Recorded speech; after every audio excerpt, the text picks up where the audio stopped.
இயேசு உங்களை நேசிக்கிறார். பிரியமானவர்களே, இந்த நாளில் ஆண்டவர் நம்மளோடு பேசும்படிய வேதத்திலிருந்து 2 வசனத்தை கூட வாசித்து ஆண்டவர் நம்மளோடு இடைபடுகிற காரியத்தை பார்ப்போம். அது எபிரேயர் புஸ்தகம் 13வது அதிகாரம் 4வது வசனம் 5வது வசனம் இப்படியாக சொல்லுகிறது.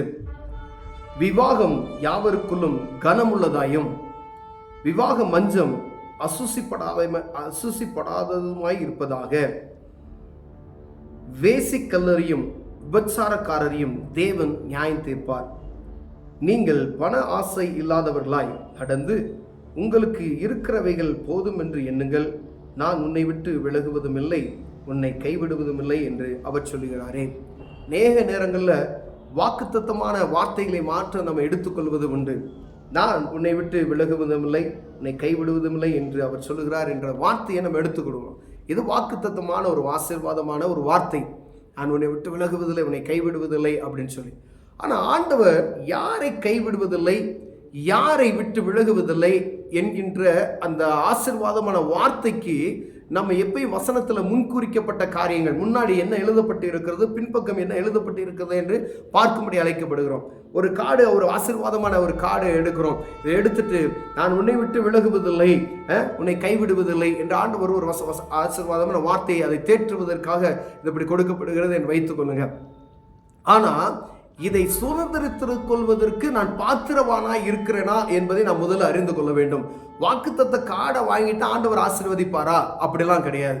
ஆண்டவர் ஆசீர்வதிக்கணும்னு சொன்னா வேத வசனத்துக்கு கீழ்ப்படிந்து நடக்கணும், அவருடைய கற்பனைகளை கடைபிடித்து நடக்கணும்.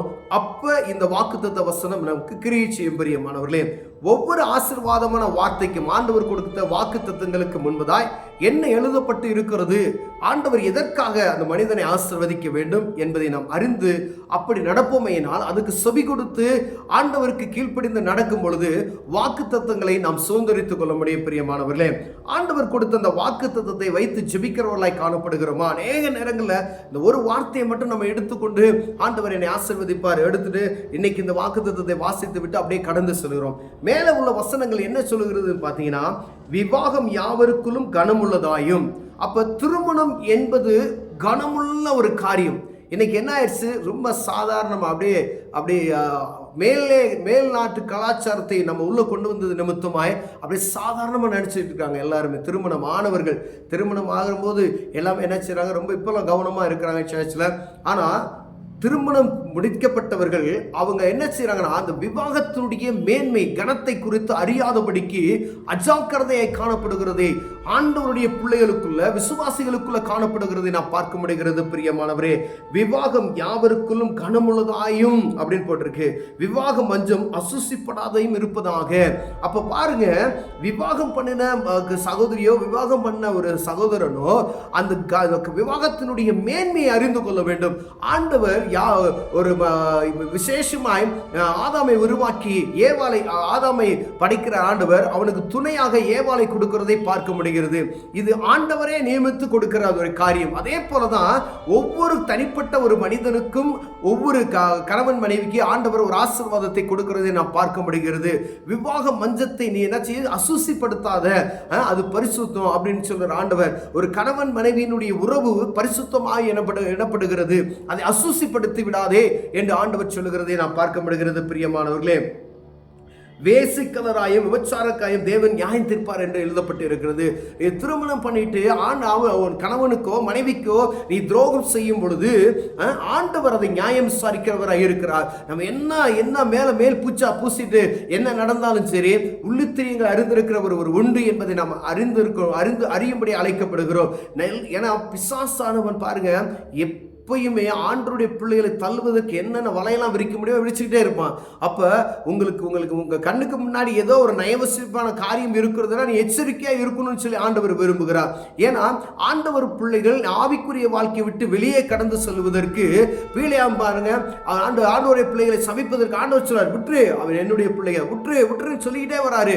கடைசி அவன் ஒரு காரியத்தை சொல்லிட்டு போறதை பார்க்கிறோம். பார்த்தீங்களா, அந்த ஜனங்களை விழுத்தழுவதற்கு என்ன செய்யணும் அப்படின்னு சொல்லி அந்த தந்திரமான ஒரு காரியத்தை அவர் சொல்லிட்டு போறான், இதுல விழுந்துருவான் அப்படின்னு சொல்றத பார்க்க முடியுது. அப்படிப்பட்டதான அருவருப்பான காரியத்தில் விழுந்து போகாதபடிக்கு எச்சரிக்கையா இருக்கபடியா எப்பயுமே ஆண்டவருடைய பிள்ளைகள் இந்த 3 காரியத்துல, பெண்ணு, பொருள், பெருமை, இந்த 3 காரியத்துல நம்ம கவனமா இருக்கும்படி அழைக்கப்படுகிறோம். பிரியமானவர்களே, விவாக மஞ்சத்தை தீட்டுப்படுத்தாதபடி எச்சரிக்கையா இருக்கணும். ஏன்னா அவங்களை நியாயம் விசாரிப்பார் என்று ஆண்டவர் சொல்லுகிறார். இதெல்லாம் எதுக்காண்டி வருது அப்படின்னா, பண ஆசை எல்லா தீங்குக்கும் வேறாய் இருக்கிறது. உங்களுக்கு பண ஆசை இல்லாதவர்களை நடந்து உங்களுக்கு இருக்கிறவைகள் போதும் என்கின்ற அந்த மனப்பான்மை உங்களுக்குள் உண்டாச்சுன்னா, உங்க வியாபாரம் பார்க்குறீங்க, அது போதும், அதை வச்சு மேன்மைப்படுத்துவதற்கு ஆண்டவர் என்ன செய்வார்? அப்படி செய்யணும். நம்ம அளவுக்கு மீறி பணம் சம்பாதிக்கணும்னு நினைக்கும் பொழுதுதான் என்னென்னலாம் நமக்குள்ள வருமோ, எப்படியெல்லாம் உள்ள போகணும், இங்கே போகணும், அவரை பார்க்கணும், இவங்களை பார்க்கணும், இப்படியெல்லாம் சம்பாதிக்கணுன்ற அசுசியான எண்ணங்கள் நமக்குள் வந்துவிடும். நியாயமான முறையில் எப்படி சம்பாதிக்கணும் நீங்கள் போங்க, அது ரொம்ப கடினமாக தான் இருக்கும். அப்போ தவறான வழியில் சம்பாதிக்கிறதுக்கு நீங்கள் அநேகமாக சம்பாதிக்கணும்னு சொல்லி முற்படும் பொழுது வேறு விதமான அருவருப்பான காரியங்களுக்குள் கடந்து செல்ல வேண்டியதா. அப்போ அவங்களை நீங்கள் தீட்டுப்படுத்தக்கூடிய ஒரு சூழ்நிலைக்கு நேராக தள்ளப்பட்டு போய் விடுகள். பிரியமானவர்களே, அப்போ எப்பொழுதும் நம்ம கவனமாக இருக்கும்படி ஆண்டவர் விரும்புகிறார். பண ஆசை எல்லா தீங்குக்கும் வேறாக இருக்கிறது. உங்களுக்கு என்ன இருக்கோ அது போதும் என்கின்ற எண்ணம் நமக்குள் வரும்பொழுது அதை ஆண்டவர் ஆசீர்வதித்து உங்களை பெருகச் செய்ய வல்லமையுள்ளவராக இருக்கிறார். பிரியமானவர்களே, எப்பொழுதும் கவனமாக இருக்கணுமா, அவரையே சார்ந்திருக்கும். எண்ணுங்கள், நான் உன்னை விட்டு விலகுவதுமில்லை, உன்னை கைவிடுவதுமில்லை என்று அவர் சொல்லுகிறாரே. அவ பாருங்க, இப்படி நீங்க இருக்கும் பொழுது ஒரு குடும்பம் ஒரு சாதாரண ஒரு குடும்பம் 4 பேர் இருக்கும் அப்படின்னா, கணவன், மனைவி, பிள்ளைகள் அப்படின்னா, அந்த குடும்பம் ஆண்டவரையே நம்பி இருக்கணும். அவங்க எப்பொழுதும் ஆண்டவருக்கு பயந்து நடக்கணும். கணவன் எப்பொழுதும் மனைவிக்கு கீழ்ப்படிந்து இருக்கணும், மனைவி கணவனுக்கு கீழ்ப்படிந்து இருக்கணும்.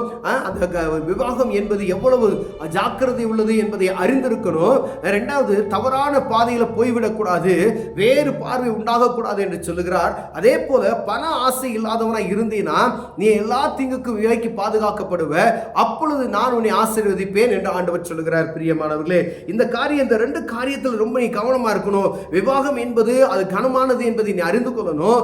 பண ஆசை எப்பொழுதும் உனக்குள்ள வரக்கூடாது. அருவருப்பான விபச்சாரம், வேசித்தனம், இப்படிப்பட்டதான காரியத்துக்குள் விழுந்து விடாத. அப்படி இருக்கும் பொழுது நான் உன்னோடு இருந்து உன்னை ஆசீர்வதிப்பேன் என்று ஆண்டவர் சொல்லுகிறார். பிரியமானவர், ஒருவேளை இந்த காரியத்தில் நம்ம உண்மையுள்ளதாக இல்லாதபடிக்கு வாக்குத்தத்த வார்த்தைகளை மாத்திரம் நம் கையில் எடுத்துக்கொண்டு ஆண்டவர் என்னை ஆசீர்வதிப்பார் என்று சொல்லி ஒவ்வொரு நாள் இதை மட்டும் வாசித்து கடந்து சொல்வோமே, ஆனால் அந்த ஆசீர்வாதத்தை பார்க்க முடியாது. ஆண்டவர், நான் சர்ச்சுக்கு போவேன், என்ன காணிக்க கொடுப்பேன், என்ன வேணாலும் செய்யலாம், ஆனா ஆசீர்வாதத்தை பெற்றுக்கொள்ளணும்னு சொன்னா ஆண்டவர் கொடுக்கப்பட்ட நிபந்தனைகளான வார்த்தைகளுக்கு கீழ்ப்படிந்து நாம் நடக்கும் பொழுது ஆண்டவர் நம்மை ஆசீர்வதித்து நம்மை காக்க வல்லமையுள்ளவராக இருக்கிறார். இந்த வசனம், நான் உன்னை விட்டு விலகுவதில்லை, யார் உன்னை விட்டு விலகுவதில்லை சொன்னா ஆண்டவருக்கு பிரியமாய் நடந்து கொள்ளணும். உன்னை கைவிடுவதும் இல்லை, நான் உன்னை விட்டு விலகுவதில்லை, உன்னை கைவிடுவதும் இல்லை என்று அவர் சொன்னாரே அப்படி சொல்றாரு. அப்ப எவ்வளவு ஜாக்கிரதை உள்ளவர்களாய் நாம் அழைக்கப்படுகிறோம் பாருங்களேன். எல்லா காரியத்திலும் கவனமா இருக்கும்போது ஆண்டவருடைய ஆசீர்வாதத்தை நாம் பெற்றுக்கொள்ளலாம். கண்களை மூடுவோம். அன்பின் தகப்பனே, ஆண்டவரே, ஆண்டவருடைய ஆசீர்வாதத்தை சுதந்திரித்துக் கொள்வதற்கு, வாக்கு தத்தங்களை நாங்கள் சுதந்திரித்துக் கொள்வதற்கு ஆண்டவர் சொன்ன காரியங்களை நடந்து கொள்ள என் தேவங்களை பலப்படுத்துங்க. இயேசுவின் நாமத்தில் பிதாவே, ஆமென்.